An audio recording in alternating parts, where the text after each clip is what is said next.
Olá, turma! Então, assim, dando continuidade, né, ao nosso cronograma, agora a gente vai falar sobre carboidratos. Ai, que delícia, carboidratos, né? Quem não gosta de um carboidrato? Quem não gosta de uma massa? Quem não gosta de um doce, né? Então, o carboidrato está na nossa vida. E como eu já havia falado para vocês, o carboidrato, né, que tem a nossa principal fonte de energia, né? Que é, não a nossa principal fonte de energia, mas a primeira fonte de energia que o nosso corpo tem, que é a glicose, tá bom? Então agora eu vou compartilhar a tela com vocês, a gente vai discutir sobre esse assunto maravilhoso. É bom vocês se atentarem, porque após essa aula de carboidrato, e o que a gente estudar nessa aula de carboidrato, gente, ela vai servir para quando a gente estudar o metabolismo, né, desse carboidrato, que a gente vai ver glicólise, gliconeogênese e ciclo de Krebs. São o que a gente vai ver de metabolismo, tá? Vou compartilhar a tela com vocês, né, sobre nossa temática, que é carboidratos. E a gente vai discutir agora sobre esse famoso carboidrato que a gente gosta, que a gente ama, né? Eu, pelo menos, eu amo carboidrato. Eu não posso gostar muito porque o carboidrato, gente, em excesso em nosso organismo, ele se transforma em gordura. É por isso que muita gente fala assim, se você comer muita massa, você vai se transformar em gordura. E isso é verdade, tá bom? Porque o carboidrato em excesso, ele se transforma em gordura em nosso organismo. Mas a gente vai ver isso agora na nossa aula, né? Eu espero que todo mundo esteja bem. Tome uma água, se já assistiu a aula de lipídios, né? Toma uma água, relaxa.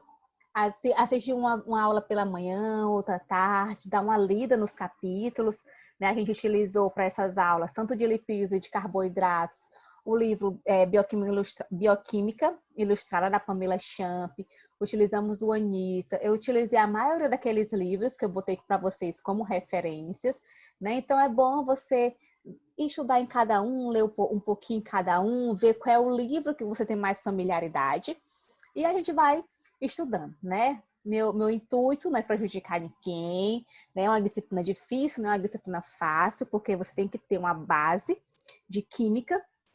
Então, meu objetivo aqui é que vocês compreendam e que associem essa bioquímica com a prática profissional que a gente tem, né? Que vocês serão futuros enfermeiros, né? E eu quero que vocês não sejam uns enfermeiros à toa, não. Enfermeiro que saiba por que estão fazendo aquilo dali, por que aquele paciente está tomando insulina, né? Então, eu quero que vocês estudem, compreendam, porque eu não quero que vocês sejam qualquer enfermeiro. Qualquer enfermeiro a gente acha em qualquer lugar, qualquer esquina, né? Agora, bons enfermeiros não tem assim em qualquer lugar, né? Só no SESCOM. Então, vamos dar nome, né, à nossa instituição, vamos dar nome, vamos fazer valer o tempo que a gente está aqui, tá bom? Eu sei que a disciplina é remota e, em especial, depende muito, muito de vocês, tá? Depende da dedicação de vocês, depende do que vocês, né, estão, qual o tempo que vocês colocam, né, para assistir a disciplina, como é que fala, como é que eu vou dizer? A importância, o grau de importância que vocês dão para a disciplina e para a prática profissional de vocês. Se vocês quiserem ser qualquer enfermeiros, façam de qualquer jeito. Se não, né, sejam honestos com vocês mesmos. Então vamos lá, os carboidratos, né? Os carboidratos, gente, eles são uma substância utilizada como combustível pelo corpo humano, que é a fonte mais importante de energia. E é a nossa primeira fonte de energia. Nós falamos em lipídios, que a nossa segunda fonte de energia são os lipídios, né? E a nossa primeira fonte de energia são os carboidratos.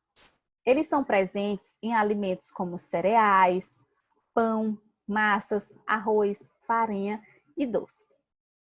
Durante a digestão, essas substâncias se quebram em partes ainda menores e mais fáceis de ser absorvidas pelo corpo, como a glicose, né? Então, os carboidratos, eles podem ser simples ou complexos, né? Que a gente vai ver mais à frente o porquê de consumir isso, que vai ajudar muito na prática clínica de vocês.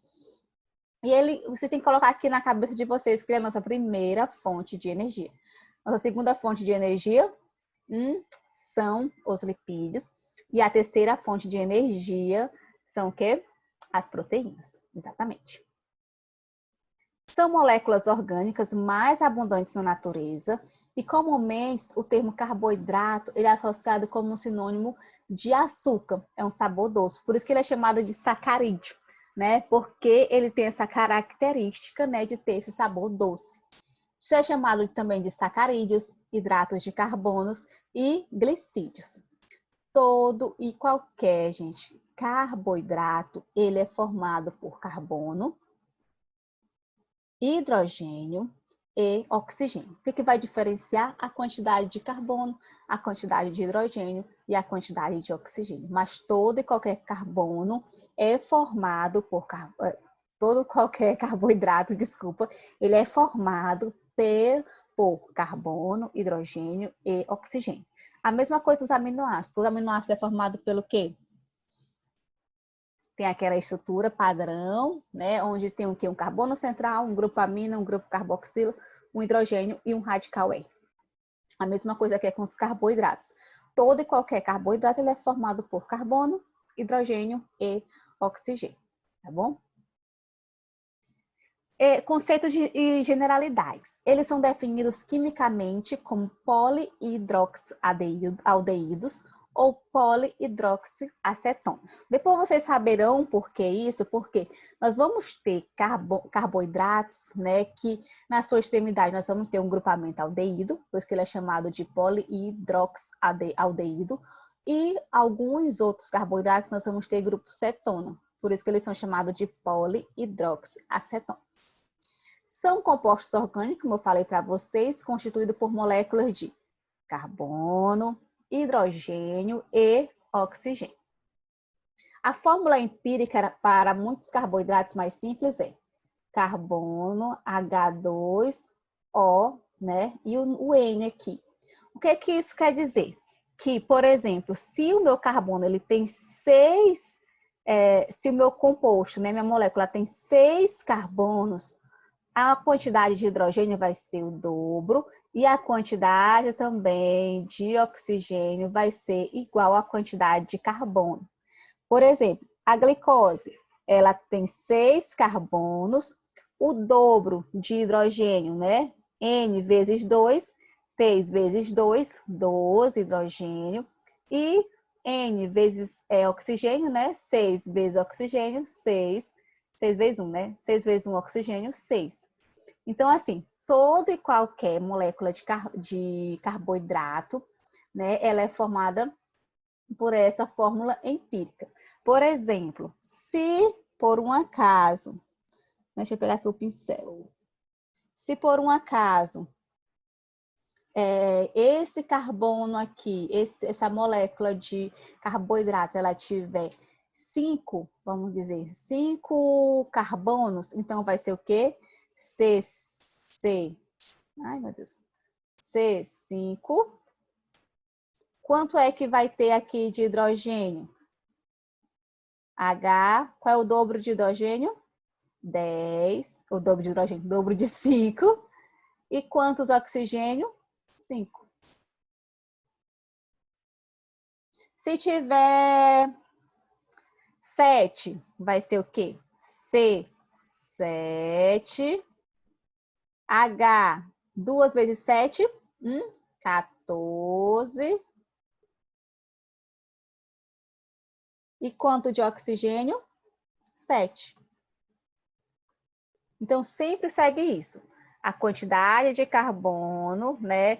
A quantidade de carbono vai ser a mesma quantidade de oxigênio e a quantidade de hidrogênio vai ser o dobro da quantidade de carbono. As funções dos carboidratos, né? Ele tem a principal forma de combustível celular, como eu já havia falado para vocês. Eles fazem parte da degradação dessa substância até dióxido de carbono e água e representa a mais importante via de fornecimento de energia. Então, ele representa, gente, a via de fornecimento de energia para o organismo mais importante, é a primeira fonte de energia. Através de quem? através dos seus carboidratos simples. O que é o carboidrato simples? São as oses. As mais especiais, ose, porque todas terminam com ose. As mais comuns, né, são a glicose e a frutose. A cada grama de carboidrato, a gente fornece 4 quilocalorias. Nós vimos na aula de lipídios que lipídios eles fornecem a quantidade maior, né, de calorias do que os carboidratos. Ela é uma importante forma de armazenamento de energia, né? Os carboidratos nos vegetais, eles estão armazenados na forma de quê? De amido. E nos animais, eles estão armazenados na forma de glicogênio. Aonde? Em qual órgão, professora, é que está armazenado esse glicogênio? Nosso fígado, tá bom? Após uma refeição, gente, rica em carboidratos, a glicose é armazenada, especialmente no fígado e músculo, a forma de quê? Glicogênio, fígado e músculo. As funções do carboidrato, né? Eles funcionam como elementos de sustentação e estrutura para vários organismos. Um famoso, né, carboidrato que hoje é muito utilizado na parte estética é o ácido hialurônico, que a gente vê utilizado também para aqueles procedimentos faciais, né? Rinomodelação, harmonização facial e também alguns produtos cosméticos, dermocosméticos. Funciona como fonte de carbonos também para a biossíntese de ácidos graxos, colesterol e aminoácidos. São elementos, gente, de paredes celulares de bactérias e vegetais. E são componentes das membranas biológicas. Através de quê? Né? Através, né, da forma deles, da junção deles com proteínas e com lipídios. Né? Na membrana eles vão estar presentes na forma de glicoproteínas ou glicolipídios. Né? Lá na nossa membrana, que é uma membrana o quê? Existe uma bicamada lipídica, né? E também nós vamos ter aqui, ó, as glicoproteínas e os glicolipídios na nossa membrana plasmática. Ele também, gente, tem a função de defesa na forma de heparina, mucoproteínas e imunoglobulinas. Né? Por exemplo, uma imunoglobulina muito famosa, que agora nas épocas de pandemia por Covid, ficou em alta, imunoglobulina G e imunoglobulina M. Então, ali, gente, nós temos carboidratos, né, que eles estão relacionados lá à nossa defesa. Lembram que passa muito na televisão IgG, IgM? IgG, né, quer dizer que você já entrou em contato com o vírus e já ficou bom. IgM quer dizer que você, né, resumidamente, né, vocês vão ver isso aí mais em imuno, né? Então, assim, imunologia. E IgM quer dizer o quê? Quer dizer que você tá com a doença ou tá na fase convalescente da doença, ou seja, saindo da doença. Também, gente, nós vamos ter as funções, né, por exemplo, a estrutural, como da ribose e da desoxirribose. Ribose, né, relacionada ao RNA e desoxirribose ao DNA, né? Todos são formados por carboidratos, né? Tanto o RNA quanto o DNA, eles são pentoses. Se eles são pentoses, eles têm 5 carbonos, né, na sua estrutura. Se ele tem 5 carbonos em sua estrutura, qual vai ser a fórmula dele? C5. Quanto de hidrogênio? Que geralmente é o dobro da quantidade de carbono. ou H10, né, de hidrogênio. E oxigênio nós vamos ter o quê? 5. Mas vocês sabiam que apesar de o DNA e o RNA eles serem uma pentose, né, terem 5 carbonos, o DNA ele difere do RNA. O RNA ele tem essa estrutura aqui, ó, C5H10, oxigênio 5. O DNA ele difere aqui, ó. Ao invés dele ter, ó, ele não tem 5 oxigênio, ele vai ter, sabe quanto? 4. E isso faz com que o DNA ele seja mais estável e o RNA ele seja mais instável, tá bom? As células, quais são outras funções, né? As células cerebrais normalmente só usam para fim de energia a glicose. O nível de glicemia efetivamente cai no choque hipoglicêmico, e a pessoa acaba por apresentar irritabilidade nervosa progressiva, que leva ao desfalecimento, convulsões e até o coma, tá bom? Gente, o cérebro, ele é o órgão do nosso organismo que funciona quase que 100% com glicose, né? Difere de outros órgãos que podem utilizar outras fontes de energia. Eu falei para vocês que a nossa primeira fonte de energia são os carboidratos, certo? A nossa segunda fonte de energia são os lipídios e a terceira fonte de energia são as proteínas. Então, assim, na aula de lipídio eu falei que quando o nosso organismo ele não tem glicose, o corpo ele acaba por utilizar como energia os lipídios na forma de corpos cetônicos, né? O que acontece com o cérebro? Se eu não tiver glicose, né, a gente acaba por entrar no choque hipoglicêmico. A pessoa ela apresenta o quê? Irritabilidade nervosa, progressiva, convulsões e até o coma pode levar até a morte. Então, assim, o nosso organismo ele é muito sábio, né? Então, o que acontece? Quando você não tem glicose no seu organismo e você acaba utilizar o lipídio, né, como segunda fonte de energia, os corpos cetônicos que são produzidos a partir dos lipídios, eles são utilizados em órgãos que podem utilizar os corpos cetônicos, né, como fonte de energia. E eles acabam por reservar aquela glicose, né, que veio proveniente dos carboidratos, que estão armazenados em nosso organismo, aonde? Nos músculos e no fígado, né, para participar, né, da energia, né, ao cérebro. Então, o nosso corpo ele é muito sábio. Se tem pouca glicose, reserva o que tem pouco para quem precisa exclusivamente de glicose, que é o nosso cérebro, e os outros órgãos, eles trabalham com corpos cetônicos, tá bom? Proveniente dos lipídios. Classificação, eles são classificados, gente, os carboidratos em classes principais, né? Como monossacarídeos, oligosacarídeos e polissacarídeos. Monossacarídeos, vocês podem associar mono a né? Apenas sacarídeo, oligo, poucos sacarídeos e polissacarídeo, vários, né, sacarídeos, vários açúcares. Podem ser divididos em 3 classes principais, como eu já havia falado para vocês, monossacarídeos, oligosacarídeos e polissacarídeos. Os monossacarídeos, né, por sua vez, eles são carboidratos simples, formados apenas por uma molécula. Os disacarídeos são 2 unidades de monossacarídeos.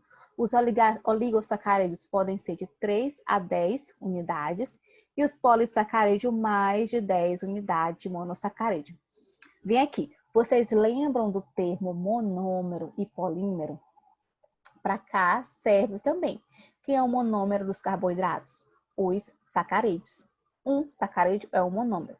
Quando um sacarídeo se junta com o outro, através de uma ligação que a gente chama de ligação glicosídica, né, eles formam um novo composto, que é um composto de sacarídeo.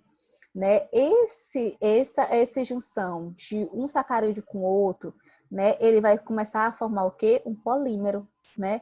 Já que o monômero é né, um sacarídeo, é um açúcar, e o polímero vai ser a junção de 2 ou mais monômeros, 2 ou mais sacarídeos, tá bom?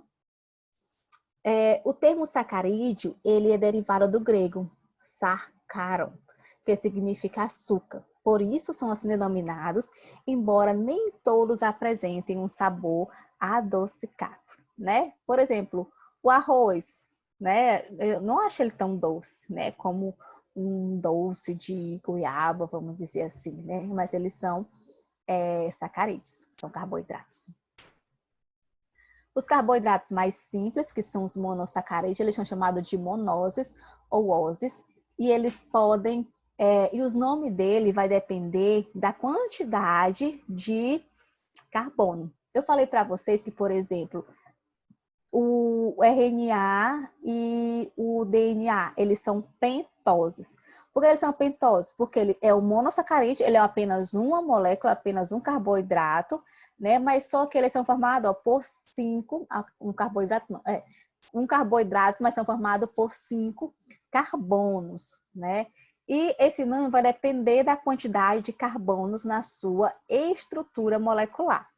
Então, por exemplo, aqui nós temos a glicose, né? Que ela tem quantos carbonos? O carbono sempre vem da parte mais extrema aqui, ó, mais externa, para baixo, que a gente conta a quantidade de carbono. Então, aqui a glicose tem 1, 2, 3, 4, 5, 6 carbonos. Se tem 6 carbonos, é hexose. Lembram dos termos, né? 1, monose, 2, 3, 4, aí por aí vai. 4, tetra, 5, penta, né? 6, hexa, e por aí vai. Gente, eu falei para vocês ainda há pouco que os carboidratos eles podem ser polihidroxaldeído ou polihidroxacetona. Por quê? Se na sua extremidade aqui eu tiver um grupo aldeído, o que é um grupo aldeído? É um carbono, ligação dupla com oxigênio e um hidrogênio. Esse composto aqui, ó, ele vai ser chamado de ele é um aldose, porque ele tem um aldeído em sua extremidade. Se eu não tiver um grupo aldeído aqui ó, na minha extremidade, mas ao invés disso eu tiver um grupo cetona, o que é um grupo cetona? É um carbono com dupla ligação com o oxigênio. Essa molécula aqui, ela vai ser uma cetose. Então, qual é a diferença, por exemplo, da glicose para a frutose? Já que as duas têm, ó, 6 carbono, 12 hidrogênio e 6 oxigênio. A frutose da mesma forma, 6 carbono, 12 hidrogênio e 6 oxigênio. O que vai diferenciar é que a glicose ela é uma aldose e a frutose ela é uma cetose. Ela é aldose por quê? Porque a glicose ela é uma aldose por quê? Porque na sua extremidade, né, nós vamos ter um grupo aldeído. E por que a frutose ela é uma cetose? Porque na molécula de frutose eu vou ter um grupamento cetona. Bom? Então, conceitos de generalidade são definidos quimicamente como aldeídos ou cetona polihidroxilados, né? Por que também é polihidroxilados? Porque aqui temos uma hidroxila. Tá vendo? Temos várias hidroxilas. Por isso que ele é polihidroxilado. Por isso que lá no início, nos primeiros slides, eu falei que os carboidratos eles podem ser polihidroxaldeídos ou polihidroxcetona. É exatamente por isso. Confundiu? Dá um pausa no vídeo, volta lá para o início, depois vem para essa parte, aí você vai compreender, tá? A fórmula empírica para muitos carboidratos mais simples é o C, né, o carbono, tem uma quantidade de N, o hidrogênio ele vai ter 2 vezes o N e o oxigênio a mesma quantidade de N. Por exemplo, a glicose tem C6, o dobro de carbono, 12, e o oxigênio também 6.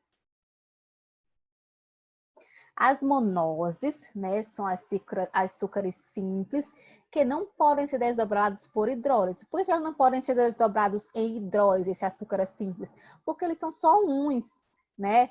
A partir do momento que eu me junto com outro açúcar, é que eu vou formar um complexo, né? Que é a união, um casamento. Mas quando eu sou só uma, sou solteira, beleza, né? Então, eu não tenho como me quebrar porque eu sou solteira. Então, eles não passam por hidrólise. Todos os carbonos apresentam-se ligados a agrupamentos alcoólicos, com exceção de um grupamento carbonílico. Então, aqui, ó, nós temos, como é a glicose, aqui nós temos o quê? Um grupamento aldeído, por isso que a glicose é uma aldose. E temos também, ó, várias hidroxilas.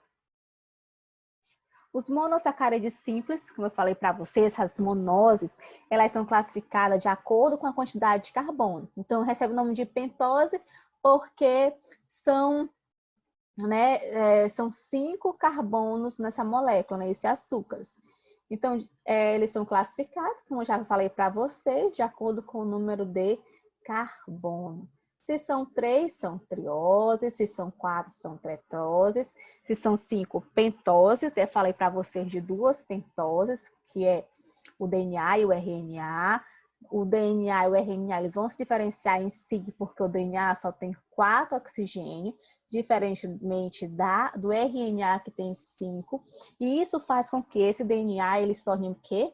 Mais estável. 6, hexose, a mais famosa é a glicose. 7, heptose. E 9, né, nanose. Aqui nós temos, ó, a glicose. 1, 2, cadê o carbono aqui? O carbono 1, 2, 3, 4, 5, né? Aqui nós vamos ter um grupamento, ó, uma hidroxila, né? Um grupamento aldeído aqui, ó, no lado. E aqui a carbonila. De acordo com o grupo funcional, como eu já falei para vocês, eles podem ser aldoses ou cetoses. Aldose se tiver o quê, pessoal? Dá uma pausa e lembra do que eu acabei de falar. É o quê? Aldose se tiver um grupamento aldeído em sua extremidade. E cetose se tiver um grupamento cetose, né, em sua molécula, certo? Ele é uma aldose porque é um carbono, dupla ligação com o oxigênio e uma ligação simples com o hidrogênio. E é cetose porque é o carbono com a dupla ligação com o oxigênio. Certinho? Posso passar? Vamos lá. Confundiu? Volta. Confundiu de novo? Volta. O importante é ficar na cabecinha de vocês. Então, nós temos a glicose, né, a forma linear e a forma cíclica. Eu já falo de antemão para vocês que a maioria dos sacarídeos, eles estão em nosso organismo na forma cíclica, daquela forma aromática que a gente aprende lá na nossa química do ensino médio. As hexoses mais famosas são hexoses por quê? Por que são hexoses? São açúcares simples, beleza. E que tem quantos carboidratos? Hexose. Então, eles têm quantos carboidratos? 6 carboidratos, certinho. Então, as hexoses têm esse nome, né? Em virtude de quê? Ter 6 átomos de carbono. A mais famosa é a glicose, encontrada nas frutas, mel, produto final da degradação de carboidratos complexo. A frutose, como o próprio nome já diz, encontrada em frutas, mel. A galactose, encontrada no leite de origem animal. E as pentoses, né, que eu falei para vocês, que é formada por 5 átomos de carbono, a mais famosa é os ácidos nucleicos, a ribose e a desoxirribose. Ribose RNA, desoxirribose DNA. Quem é mais instável dessas duas? Hein? Quem é mais instável é a ribose, porque tem quantos oxigênio? Tem 5 oxigênio, que difere da desoxirribose, que tem 4 oxigênio, que faz a desoxirribose, ou seja, o DNA mais estável na célula. Os isômeros, né? Isso aqui também vocês lembram, pessoal. Ó, tudo que a gente aprendeu na primeira aula, se vocês aprenderam muito bem, né? A gente vai utilizar na maioria das aulas de bioquímica.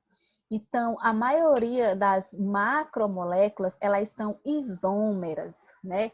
O que é que isso quer dizer? Isômeras, o que é isso quer dizer? Lembram de isomeria? É o quê? Isomeria é quando eu tenho duas moléculas, né? Diferentes, mas que elas têm a mesma quantidade de átomos, né? Elas só vão se diferenciar o quê? Na sua conformação espacial. Exatamente. Ou seja, são compostos com a mesma fórmula química, mas de estruturas espaciais diferentes, são os isômeros. Aqui temos ó, a glicose e a frutose, né? O que vai diferenciar, aqui nós vamos ter a frutose, ela é uma cetose, né? Lembram? E a glicose, ela é uma aldose. Aqui, ó, tem a mesma, tanto a glicose quanto a frutose, elas têm 6 carbonos, 12 hidrogênios e 6 oxigênios. O que diferencia, né, uma da outra é a sua conformação espacial. Certinho? Só que ainda existe, dentro desses isômeros, gente, ainda existe os epímeros. O que é esse epímero? São carboidratos que eles já são isômeros, tem a mesma quantidade de carbono, a mesma quantidade de hidrogênio, a mesma quantidade de oxigênio. Só que eles vão se diferenciar, gente, ao redor de apenas um carbono. Certo? É por isso que eles são chamados de epímeros. Ou seja, são carboidratos isômeros que diferem na sua configuração ao redor de apenas um determinado átomo de carbono. É por isso que eles são epímeros. Por exemplo, aqui nós temos a D-glucose e a D-monose. Se vocês forem observar, eles vão se diferenciar no carbono 2. Lembra que a gente conta a quantidade de carbono dessa extremidade para cá, de cima para baixo, né? Então, eles vão se diferenciar no carbono 2. Aí, quando a gente vai falar disso, a gente fala que eles são epímeros do carbono 2. Por exemplo, nós temos a glicose, outro exemplo aqui, e a galactose. Se forem observar, eles modificam, né? Vou deixar aqui que está mais claro, que está mais escuro, né? Eles se modificam ó, no carbono 4, ó, carbono 1, carbono 2, carbono 3, a coordenação motora aqui é ruim. Carbono 4 e carbono 5. Eles vão se diferenciar ó, no carbono 4. É só a ordem. Todo o restante, ó, eles são iguais. Eles só vão ter essa conformação espacial diferente, ou seja, essa isomeria diferente, apenas no carbono 4.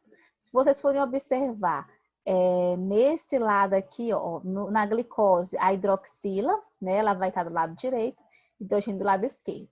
E nesse outro aqui, a hidroxila vai estar do lado esquerdo e o hidrogênio do lado direito. Eu acho que para vocês aí é o contrário, né? Eu acho que para vocês aí aqui é esquerda e aqui é direita. Mas deu para entender, né? Vamos lá. Eles também, gente, lembram dos aminoácidos que eles eram enantiômetros, né? Quase que não sai a palavra. Mas vocês lembram que lá, quando ele era isômeros, né?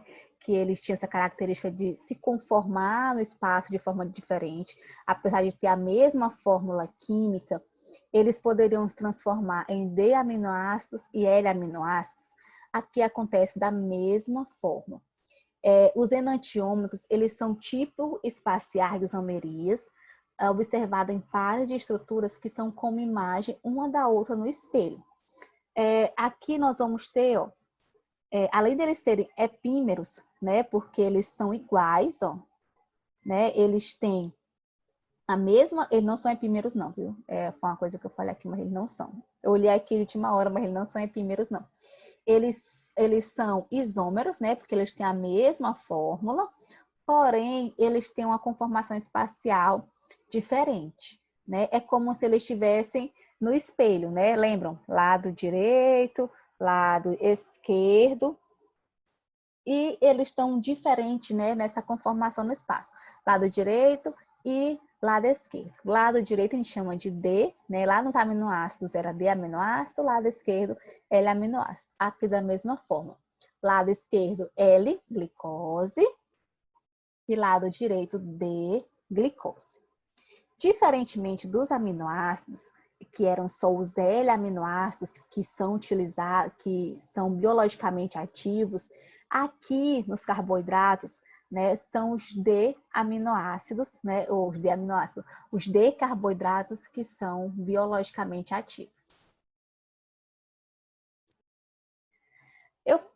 Quando a gente estudou aminoácidos também, a gente viu que existia, né, para formar proteínas, tinha que se juntar um aminoácido com outro através de uma ligação peptídica.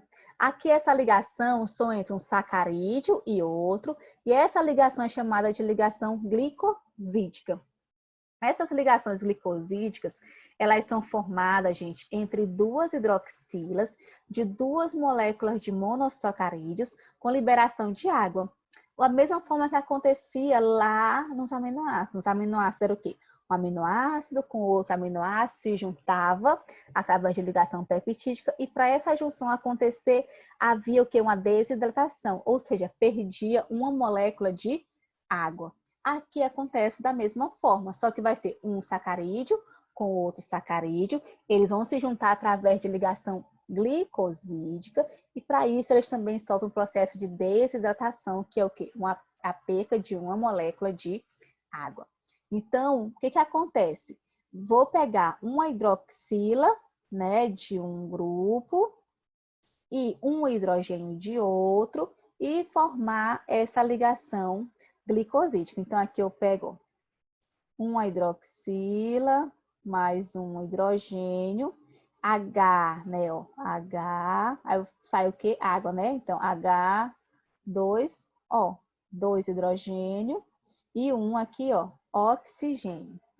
Quando isso ocorre, eu faço o que chama de ligação glicosídica. Então, eu perco 2 hidrogênio e um oxigênio. E a ligação glicosídica ela vai ter formado o quê? Por apenas 2 hidrogênio e um oxigênio aqui. Essa daqui é a nossa ligação glicosídica.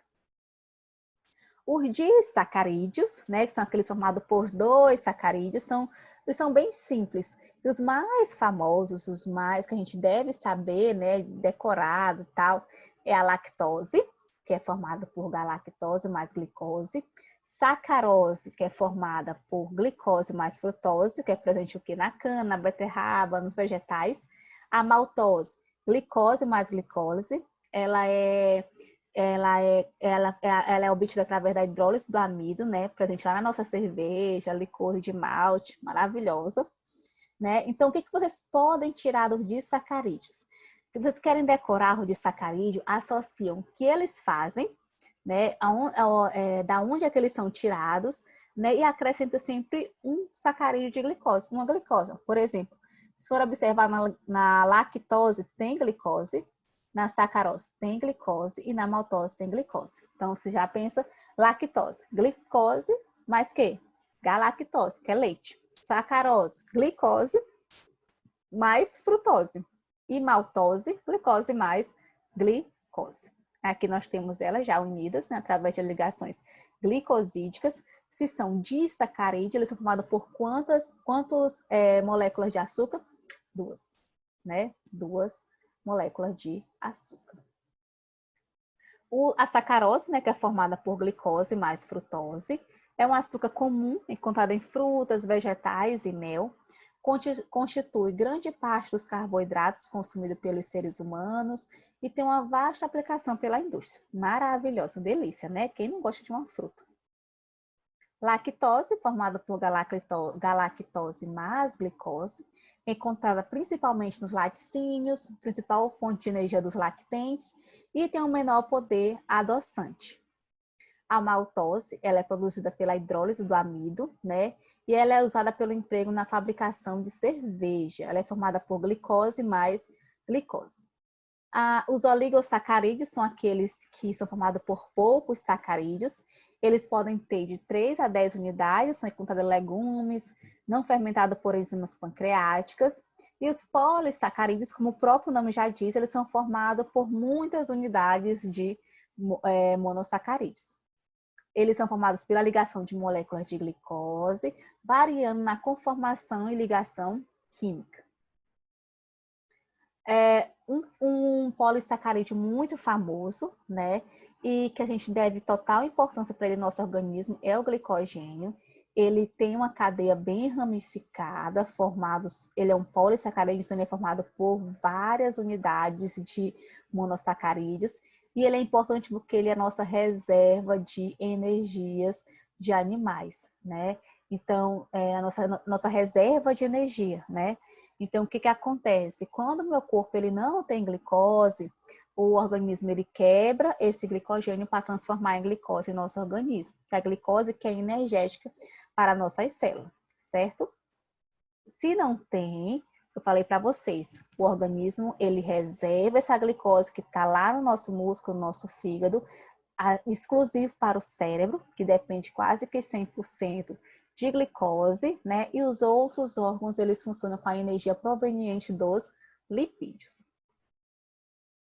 O amido, né, que é a reserva de energia em vegetais, também ele é uma cadeia poliinsaturada. Ou poliinsaturado não, polissacarídeos. A celulose, que é a estrutura para células vegetais para humanos, tem um valor estrutural e não nutricional. Por que não nutricional? Porque a celulose, gente, ela não é consumida em nosso organismo, né? Ela funciona apenas em nosso organismo para ajudar o quê? No bolo alimentar, né? Por isso que a nutricionista, os médicos recomendam que a gente coma muita fibra, né? Que é rica em celulose. Ajuda muito no bolo fecal. O amido, encontrado em vegetais, constituídos por amilose e amilopectina. Os dois são de cadeias. A amilopectina ela possui uma cadeia mais ramificada e a amilose ela é uma cadeia mais linear. Aqui a hidrólise do amido. O amido, para acontecer a hidrólise dele, ele se quebra em amilose e amilopectina. E por ação da enzima amilase, se transforma em maltose. E por ação da enzima maltase, se transforma em glicose. Lembram que a maltose é o quê? Glicose mais glicose, é um disacarídeo. Então, o que acontece aqui? Parte de um polissacarídeo, né? Um sacarídeo mais complexo, até chegar ao sacarídeo menos complexo, né? Que é a glicose, que é a base, é o monômero. O glicogênio, como eu falei para vocês, é o polissacarídeo de reserva energética em nosso organismo e de todos os animais, formados por cadeias ramificadas de glicose, armazenado no fígado e no músculo, e ele tem importante papel na manutenção da glicemia, porque a glicemia é o quê? A quantidade de açúcar na corrente sanguínea. Tudo que tem esse mia no final é relacionado à corrente sanguínea, né? A quantidade que tem no sangue. Então, ele é importante, que eu falei para vocês, quando ele observa que o nosso organismo ele tem uma baixa quantidade de glicose, ele quebra esse glicogênio, né, que está reservado ali nos nossos músculos e no nosso fígado, e libera e quebra ele até chegar, né, na parte menos complexa, né, que é a glicose. Ajuda nessa regulação da glicemia. A celulose, como eu falei para vocês, elas têm não tem tanta característica nutricional, né? Mas ela ajuda em especial no bolo fecal. Ele é o principal constituinte das paredes celulares do tecido de sustentação vegetal. Não é hidrolisado em seres humanos, então ele não é quebrado. É por isso que se você consumir milho, por exemplo, né? Que é uma coisa que a gente come assim com frequência. Se você observar, quando a gente consome milho, você, né, defeca o milho inteiro. Né? Por quê? Porque ele não é hidrolisado em seres humanos. É insolúvel em água e é encontrado em casca de frutas, vegetais folhosos e cereais integrais. A celulose, né, também ela é muito divulgada por ser uma fibra dietética, que não podem ser digeridas por seres humanos. É por isso que eu falei para vocês que a celulose, né, como fibra dietética, ele ajuda lá no nosso bolo fecal. O que acontece? É uma parte, né, dos carboidratos que eles são hidrossolúvel, né? Eles gostam de água. Então, o que acontece? Essa fibra aí, por exemplo, quando você come aveia, ela fica ali no teu estômago, protege, né, de antemão e forma aumenta esse bolo fecal. Pega a água, absorve água, absorve água, absorve água. E é por isso que quando tu consome fibra em quantidade, tu tem um bolo fecal maior e mais hidratado e tu consegue também defecar, né, e ter fezes mais volumosas, menos endurecidas, por isso, tá bom? Reduz a constipação e a formação de hemorroidas, em virtude disso que as fezes, né, de quem consome bastante fibra, elas são amolecidas, tem mais água, aumenta a motilidade intestinal, diminui a exposição a carcinógenos, diminui a absorção de gorduras e colesterol da dieta, retarda o esvaziamento gástrico e gera a sensação de saciedade. Os carboidratos complexos, eles podem unir-se por ligações glicosídicas a estruturas que não são carboidratos, como bases púricas e pirimídicas, lá dos ácidos nucleicos, anéis aromáticos de esteroide e bilirrubina, proteínas como as glicoproteínas e lipídios como os glicolipídios.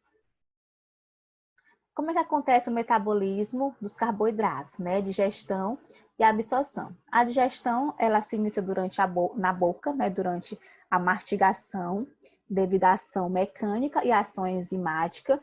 Na nossa boca, nós vamos ter a ação da enzima amilase salivar, que vai estar fazendo esse processo, né, na boca de acelerar essa reação química. Então, o que acontece? No estômago, a enzima amilase ela fica inativada e há umas contrações musculares com a formação do peristaltismo. No estômago, nós vamos ter a ação de enzimas gástricas, né? Depois, nós vamos ter a digestão mecânica, que é a mistura das partículas com secreções gástricas. Não há enzimas para carboidratos no suco gástrico.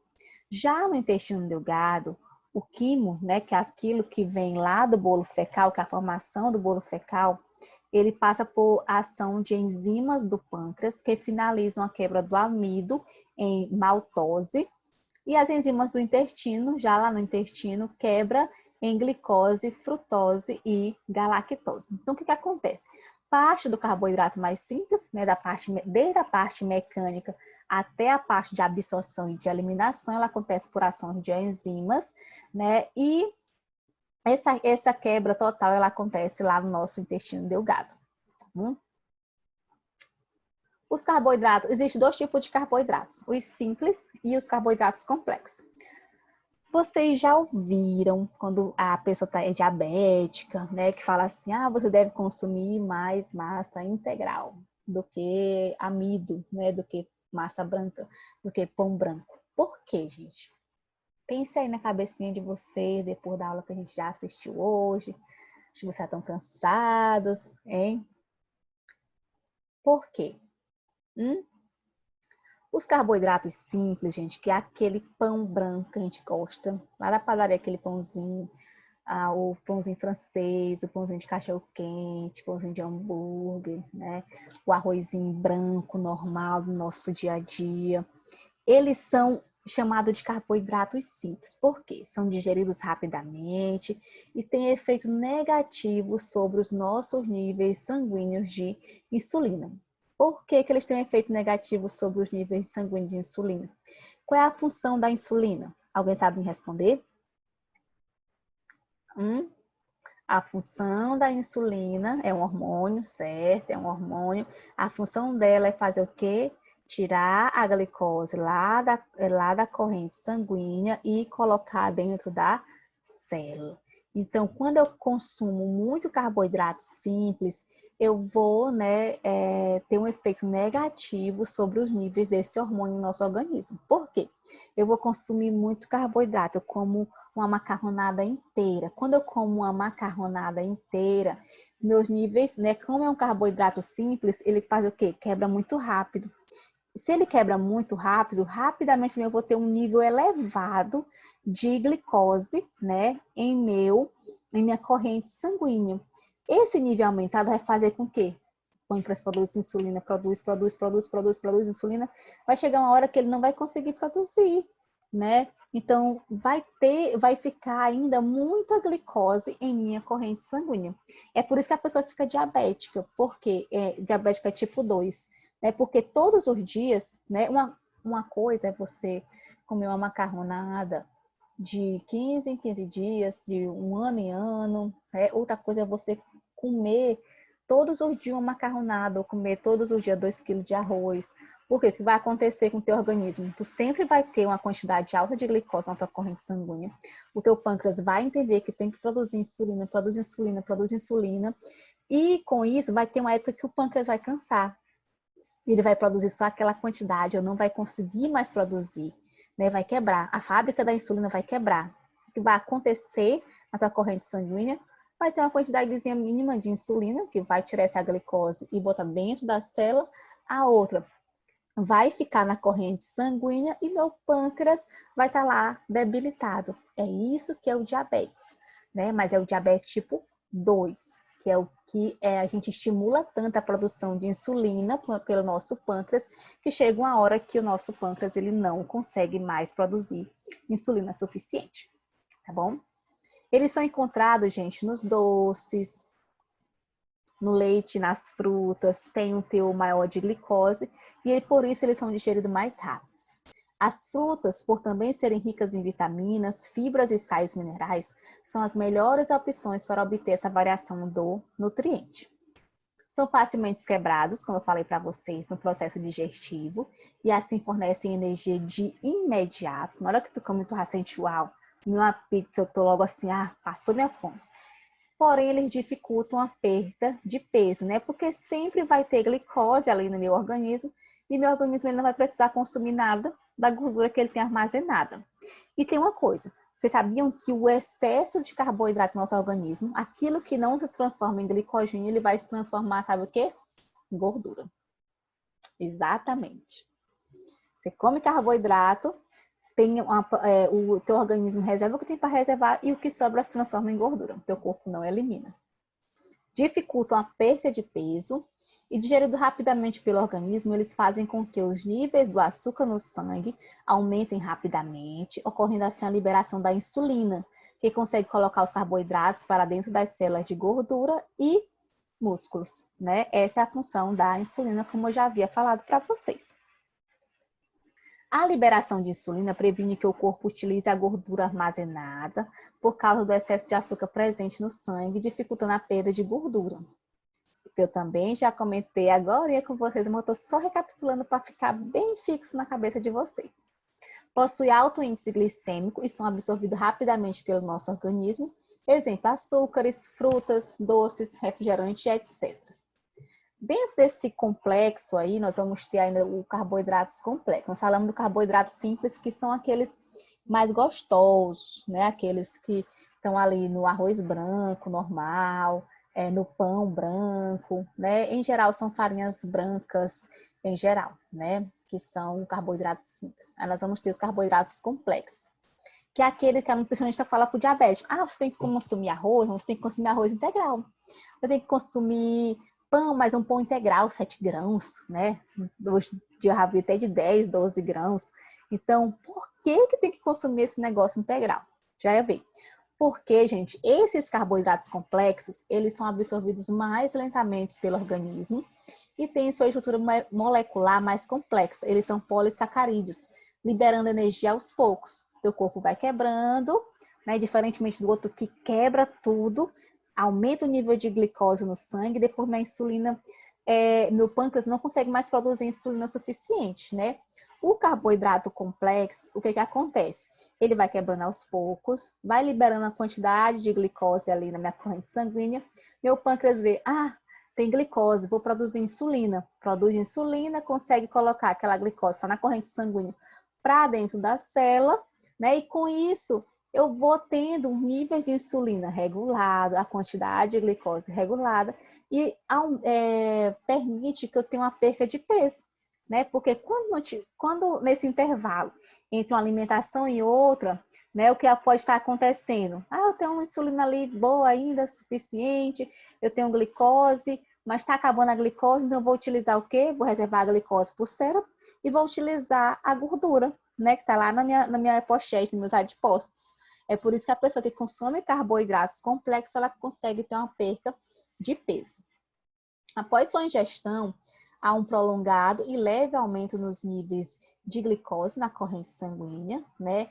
Exemplo, né, de carboidratos complexos: arroz integral, aveia, pão, batata, massas e massas integrais de uma forma geral. Garantem, gente, uma saciedade prolongada por terem digestão mais lenta, mais eficientes quando obtidos pela versão integral, pois as fibras colocam para que possam me sentir menos fome, né? São mais lentamente digeridos, evitando assim as grandes chances de elevações e queda de níveis glicêmicos. São uma boa fonte de minerais, vitaminas e fibras, porque como eles são complexos, eles não são refinados, né? Tudo que é refinado fica só uma parte dos nutrientes. E quando tu pega uma coisa complexa, né, tu vai pegar aquela coisa de uma forma quase que geral. São uma boa fonte de, como eu já falei falado, de minerais e vitaminas e fibras, e são mais lentamente digeridas, evitando assim as grandes elevações e queda dos níveis glicêmicos. Gente, existe alguns distúrbios, né, dos carboidratos. Um muito famoso que de uns tempos para cá virou a cabeça do povo, né? Todo mundo tem hoje em dia, é a deficiência, né, da lactase, da enzima, que causa a famosa intolerância à lactose, né? A intolerância à lactose, ela se deve devido à enzima lactase, né, que é a que quebra a galactose, né? Quebra essa enzima do leite, quebra a lactose. É por isso que tem muita gente que tem intolerância à lactose e quando vai consumir alguma coisa que tem leite, toma a enzima antes para poder comer, né? É uma enzima responsável pela degradação da lactose. Geralmente, essa pessoa que não tem essa enzima, ela tem diarreias severas, déficit de crescimento em crianças. E outro distúrbio do metabolismo dos carboidratos, gente, é o diabetes mellitus, né? Nós temos o diabetes tipo 1 e o diabetes tipo 2. O tipo 1 é porque é o diabetes juvenil, né, ou infantil, que é aquele que a pessoa ela já nasce, né, sem a produção adequada de insulina. É aquele famoso diabetes insulino dependente. E o diabetes tipo 2 e o gestacional, ele depende também do organismo da pessoa, né? Que devido a essa hipersensibilização, vamos dizer assim, do pâncreas em produzir insulina. É como eu falei para vocês, chega uma hora que o pâncreas ele está doente, não consegue mais produzir a quantidade de insulina adequada para a quantidade de glicemia que tem no seu organismo e você acaba por ter esse tipo de diabetes, que é o diabetes tipo 2 ou diabetes que o pessoal fala que é de pessoal sedentário, né? E geralmente também está associado com a obesidade. Então, esse é o diabetes tipo 2. Em relação à intolerância à lactose, né, que eu coloquei o que pode sentir, né, quais são os sintomas que essa pessoa que tiver intolerância à lactose sente: flatulência, distensão, cólica, diarreia, problemas na digestão, tolera pequena quantidade de leites derivados, minutos ou horas após a ingesta, depende do volume ingerido. Então, tem gente que se consumir um pouquinho já sente todos esses sintomas e tem pessoas que não. Aumentando, eu falei para vocês o diabetes, né? Ele é um distúrbio do metabolismo dos carboidratos e ele deve-se devido e tem aumentado muito devido ao crescimento e ao envelhecimento populacional. A crescente prevalência da obesidade e sedentarismo, como eu falei para vocês, está associada a ser sedentária ou obesa. A sobrevida do paciente diabético também aumentou, porque hoje em dia tem vários remédios, né? Tem insulinas diferentes, tem remédios diferentes, bem caros, por sinal. Atualmente, sabe-se que a incidência de diabetes tipo 1 vem aumentando, particularmente na população infantil, com menos de 5 anos de idade. Como eu falei para vocês, Ela é chamada também de diabetes infantil ou infanto-juvenil. É uma doença onerosa, lado econômico e pessoal, porque o diabetes tipo 1 ele é insulino dependente, então todos os dias a pessoa ela vai ter que verificar a sua glicose, né? Todos os dias a pessoa vai ter que se aplicar, auto-aplicar insulina. Então depende muito, assim. Tem um lado pessoal, né? E o lado também econômico. O diabetes tipo 1, né? Ele é a destruição das células beta-pancreáticas, né? Que são as células que fabricam, né, insulina. Dessa forma, há uma insuficiência de insulina. Essas pessoas elas são chamadas de insulinos dependente, né? Dependente da insulina exógena. O diabetes tipo 2 é defeitos na ação e na secreção da insulina. A maioria dos pacientes apresentam sobrepeso ou obesidade, como eu falei para vocês, ocorre em qualquer idade, mais frequentemente após os 40 anos. Não são dependentes de insulina, mas podem virar dependentes sim de insulina. Aqui, diabetes tipo 1, ele é uma pessoa acontece na juventude, né? Ele é insulino dependente e geralmente a pessoa é magra. Diabetes tipo 2 é o diabético senil, acontece pessoas geralmente perto dos 40 anos, mas com as mudanças, né, nossa população, eles têm aparecido muito em crianças também, né, tem aparecido em adolescentes e em adultos jovens. O uso de insulina é eventual, né, e geralmente a pessoa é obesa, sedentária. Quais são as consequências do diabetes? Retinopatia, angiopatia, doença renal, neuropatia, hiperglicemia e infecções. A prevenção, né, é proteger esses indivíduos suscetíveis de desenvolver o diabetes mellitus, estimular o aleitamento materno, viu? Muito importante. Cuidados para prevenir a obesidade, sedentarismo e hipertensão. Prevenção secundária, né? Se a pessoa já tiver o diabetes, prevenir a ulceração nos pés, né? Geralmente essa pessoa que é diabética, ela acaba por perder essa sensibilidade na planta dos pés. Então é interessante que a gente oriente, né, esse paciente a sempre andar calçado, a passar hidratantes, a observar os seus pés, porque tem paciente que se queima e não sente, gente. E depois vocês sabem que o processo de cicatrização da pessoa diabética é bem lento, então a gente tem que orientar de uma forma correta. Diagnóstico e tratamento precoce da retinopatia e reduzir o consumo do cigarro, porque tudo vai alterar, né, nessa pessoa.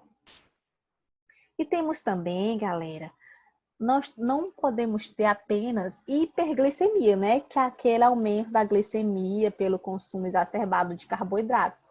Mas nós podemos também, um dos distúrbios do carboidrato é a hipoglicemia. Se a hiper é o aumento, né, então a hipo é a diminuição de carboidratos, né, que pode causar hipoglicemia. Eu já tive hipoglicemia, é péssimo, né? A pessoa sente vertigem, tontura, vomita, desmaia. Então, tudo isso acontece. Então, é uma condição aguda, caracterizada pela concentração da glicose sanguínea abaixo de 50 mg por decilitro. Os sintomas é ansiedade, palpitação, tremor, sudorese, cefaleia, confusão mental, convulsões, coma e morte. As causas, elas podem ser induzidas por insulina, frequentemente em pacientes diabéticos. Não sei se vocês já viram que pacientes diabéticos são orientados, né, a andar com um bombom, alguma coisa, um doce dentro da bolsa. Por quê? Às vezes, quando ele toma insulina, o que pode acontecer? Aumenta a quantidade de insulina no organismo, coloca toda a glicose para dentro da célula e, baixa, né, os níveis de glicose no organismo a menos do que o ideal, né? Pode baixar abaixo de 50 mg por decilitro. Então, é importante ter algum docinho, alguma coisa, porque pode ser induzida por insulina ou por medicação de diabético, tá bom? Hipoglicemia pós-prandial, né? Que é quando a pós-prandial, toda vez que você vê esse termo prandial, né? É alimentação. Então, pós-prandial é pós a pessoa ter se alimentado. Professora, mas a pessoa tem hipoglicemia pós-prandial, né? A pessoa comeu e tem hipoglicemia devido ao que? A liberação exagerada de insulina após as refeições, né? Por isso é sempre importante fazer refeições pequenas e frequentes, porque se você consumir de uma vez, o que pode acontecer? Teu organismo produz muita insulina E essa quantidade de glicose é geralmente colocada para dentro da célula. Se colocada para dentro da células e diminui o nível, né, de 50 miligramas por decilitro para menos, você tem uma hipoglicemia. Hipoglicemia em jejum, que é a mais comum, você não comeu, saiu para malhar. Primeiro dia de academia, você acordou, eu vou malhar. Acordou, não tomou café, não tomou nada, não comeu nada, vai para academia e passa mal. Né? Sente tudo isso aqui, ansiedade, palpitação, tremor, sudorese, né? E por que isso aí? Porque para você malhar, você precisa de energia. Energia é o quê? Glicose, né? E mesmo se você tem energia proveniente dos lipídios, seu corpo não está preparado para isso, né? Depende, também vai de uma adaptação. Então, se você, primeiro dia da academia, você vai lá e faz tudo o que tem para fazer, corre não sei quantos quilômetros, e sem se alimentar, você vai passar mal por uma hipoglicemia, né? Porque ela tem uma redução na velocidade de produção de glicose pelo fígado. Então, assim, galera, o que a gente tinha para falar de carboidratos era isso, né? Teve umas partes que eu falei bem rápido, eu acho, porque eu tô meio que minha garganta tá meio que fechando. Mas como eu havia falado para vocês, qualquer dúvida que ficar, a gente vai discutir na nossa webconferência, tá bom? Nessa aula de hoje, a gente vai assistir a aula de lipídios e carboidratos. Eu vou deixar as atividades, né, listadas para vocês, o que vocês irão fazer. E na próxima aula, eu vou dar as orientações do que a gente vai fazer, né, para poder discutir esses assuntos que são extremamente importantes. Então, eu espero que vocês tenham uma semana bem produtiva, que consigam, né, fazer as atividades, que tenham empenho e dedicação em fazer as atividades, né? E qualquer dúvida, eu vou estar no WhatsApp. Como eu falei para vocês, às vezes eu não respondo de imediato, mas sempre no final do dia ou algum horário do dia eu vou responder vocês, tá bom? Beijo, até mais, que vocês se empenhem sempre, tá? Lembre do que eu falei no início da aula, sejam bons profissionais. Tchau, tchau.